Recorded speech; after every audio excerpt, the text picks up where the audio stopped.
Good afternoon, everybody. It's good to be here. I'm Chris Cummiskey. I'm the Chief Commercial and Customer Solutions Officer at Southern Company. I think most of y'all know, but Southern Company is about a 44 gigawatt electric company and gas company in the southeast United States, but also has places in Virginia and Illinois as well. And this is Mateo from Form Energy, co-founder and CEO. Mateo is also at Tesla's, I think, stationary battery leader for years. I'm going to sort of address why we're having this talk about innovation from the utility perspective, and then I'm going to really turn it over to Mateo because what they're doing is absolutely imperative to get done to do what we need to do. When you look at the utility side of this equation, we have a 2050 net zero, and we're halfway there already.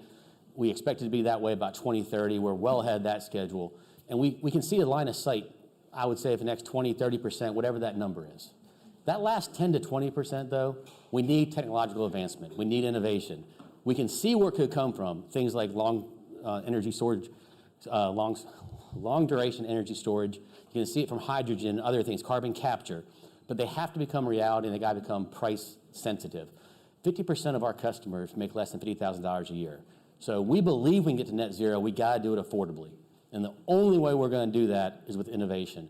And I will tell you, Mateo's work that they're doing is a huge step to get there. And I'm going to let you talk about that, and then we can have a conversation afterwards about what you're doing, how you're doing it, maybe talk a little bit about how you're going to get folks to adopt this technology. You've already proven some of that out with us and others. And then how you're going to scale it up, because there is a time issue here. I mean, we got to do this fast. We got to do it in a hurry. And the good thing about Mateo and Form is they are well down the path to getting to reality. So, Mateo? Yeah, thanks, Chris. It's great to be here. And it's great to work with Southern. You know, I think the utility industry gets a bad rap, or has historically gotten a bad rap, about what it does in innovation and what its role is sort of actively in bringing it into the market. There was a joke, I don't hear this joke anymore, I used to hear this joke, that the dog food industry spent more on R&D than the utility industry annually. I think it's pretty safe to say that's not true anymore, even if it was true at one point. It's definitely no longer true. And you have utilities like Southern and some of the other folks that we do work with, Xcel Energy, Dominion, others, who are really driving the pace of innovation. The way that they do that is by taking first-of-a-kind risk on a project. And you know, part of the inversion that's happened in the industry as well is the least risky thing to do is no longer to do nothing. For a long time, you didn't try anything because that was risky. And the main goal of the utility was, of course, reliability and low rates and serving everybody, right? That was the social compact. And my own window into the utility industry is through energy storage. I can't really explain it, but I've had a 2-decade-long fascination with batteries, and I continue to be really curious about batteries for some reason. I'm grateful that I found the topic about which I'm so curious. It took me to Tesla. I spent 7 years there. I built the Tesla energy business. And after I left Tesla in 2016, I started to think about what comes next for batteries. What are the frontiers there? Lithium-ion very clearly was going to have a big role to play on the grid, continue to get cheaper. But I talked to all these utility folks, including some of Chris's colleagues there at Southern, and the refrain I kept hearing was, lithium-ion's great, we'll go deploy a good amount of it, but the real challenge is how do I replace the function of the coal that I'm losing today and that I know I'm going to be losing going into the future? And so that was the core question that we set out to answer for what became Form Energy. We ended up settling on iron air as a chemistry. Reversibly rusting iron is the battery.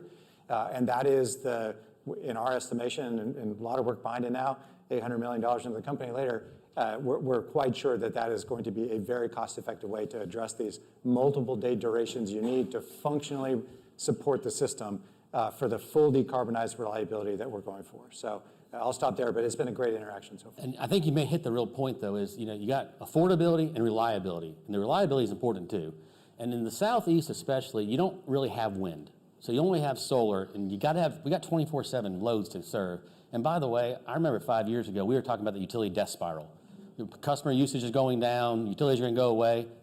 The amount of growth utilities are seeing because of data centers and other things are 24/7, you can't replace that without something like long duration storage. Short duration storage can't get you there affordably.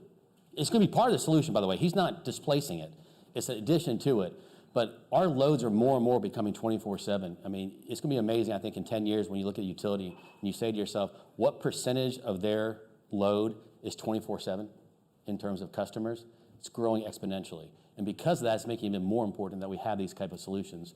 So when you look at the government assistance, the IRA, and everything else, obviously it's been a huge win for not just you all and your growth, for our customers. The money that we save is going back to our customers. What do you see the strengths of the IRA? What's really helped you, and what things do we still have to sort of solve, you think? Well, I think the IRA did in a lot of ways what you hope the federal government does, which is set really big goals and then provide sort of strong injections to get there, and identify pathways for the state and local governments to participate as well. To do anything as transformative as what the IRA anticipates, it can't be just top down. It's got to be bottoms up as well. And we've seen this directly firsthand. Yes, huge demand is jump-started by the provisions in the IRA, especially for the investment tax credit on the renewable energy production side of things and the storage qualifying for that and manufacturing tax credits. But we have to go build manufacturing facilities. We have to hire people, and we have to do those in places where it can be done, frankly. You can't go, I'm a native Californian. I love California. I live in Pittsburgh now, and the reason I live in Pittsburgh is because we're building a manufacturing plant in Weirton, West Virginia, which is 33 miles from Pittsburgh, because there's an old steel site that we can actually go build a plant on in a reasonable time frame. We could not, with all apologies to my dear friends in California, we could not have done that in California. It's not possible. And so we also wouldn't have done it without the state of West Virginia. The huge support there. We got almost $300 million from the state to revitalize a town, the northern panhandle of West Virginia. They lost 14,000 jobs 20 years ago when that steel plant closed. And it's been decimated economically ever since. And we're going to go back into this site. We're not going to hire 14,000 people, more like 750.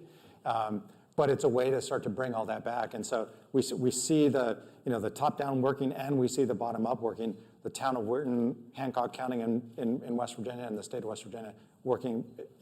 Sometimes they may not like the idea that they're working with the federal government, but they are. And sometimes the federal government, may think a little bit weird about, these bridges that are being built. But, in my mind, it's doing exactly what it should be doing. And we're going to bring great jobs to a community that really needs it. And we're really happy to be there. So I'll try to fit in one more question. For 30 years, we've always talked to Southern Company. Yeah, that's a great. For 30 years at Southern Company, I think most utilities, we've always talked about every arrow in the quiver in terms of generation and what we're going to bring to the table. We're not going to be dependent on one. It's going to be an array from solar to gas to renewables to nuclear. So I say to say now it feels like for the utility, it's not going to be all the arrows in the quiver for generation side. It's going to be on the decarbonization side. Yeah. So you got your technology. You see a good line of sight. I know all the technologies are probably one day going to be there. What's the next one you think's the quickest to get deployed in a mass fashion? Or one we should be looking at, or two? Well, I'm still fairly optimistic for nuclear. I feel like that has to come back in a meaningful way, especially in a small modular nuclear reactors. That's the Southern Company clap, by the way. Chris was involved in a big nuclear project in Georgia. But it really is going to take all the above.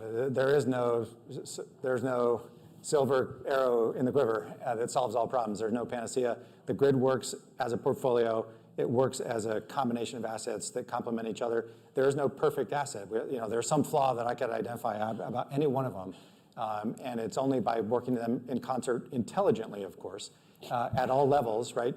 Large centralized as well as distributed behind the meter, as well as the load showing up in the right ways. It's just, we need to be able to bring all of it to bear to solve the huge problem that's before us.